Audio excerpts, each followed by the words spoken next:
комбинат именно. Здесь мы принесли несколько кошек, которые мы ищем дом. Я надеюсь, что сегодня они все же найдут хороший, любящий дом, хороших, любящих людей, хорошие руки. Все кошки прикрытые, они ласковые, доброжелательные.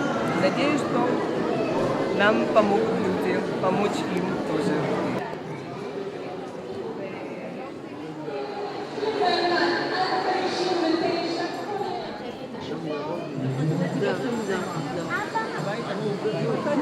להתרגשות, הבן אדם פוחד שלוקחים לאימון חתולה שטיפלה בה.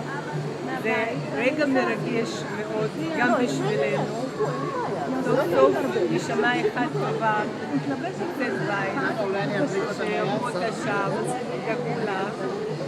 בבקשה, תסתכלו עליה, חתולה מקסימה.